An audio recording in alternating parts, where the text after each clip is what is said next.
Supreme কোর্টে রাষ্ট্রপক্ষে মামলা পরিচালনাকারী ৭ জন ডেপুটি অ্যাটর্নি জেনারেল ও ১১ জন সহকারী অ্যাটর্নি জেনারেল পদত্যাগ করেছেন।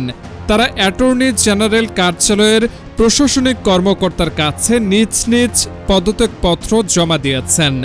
মঙ্গলবার বিষয়টি নিশ্চিত করেছেন প্রশাসনিক কর্মকর্তা নাসির উদ্দিন। পদত্যাগকারী ডিএজিরা হলেন advocate Yusuf Ali, advocate Shafiqur Rahman, advocate Abdul Karim, advocate Farid Uddin Khan, advocate Golam Rahman Bhuiyan, advocate Mohammad Tariqul Islam এবং অ্যাডভোকেট আসাদ উদ্দিন। এএজিরা হলেন ইমরুল কায়েস রানা, হুমায়ুন কবির তানিম, আব্দুল কাইয়ুম ভুইয়া, আব্দুল্লাহিল মারুফ ফাহিম, জুয়াদুর রহমান, শামসিল আরেফিন, মাহবুবা আক্তার রলি, নূর নবী উজ্জ্বল, আল রেজা আমির, রেজাউল ইসলাম ও মোহাম্মদ জাকির হোসেন।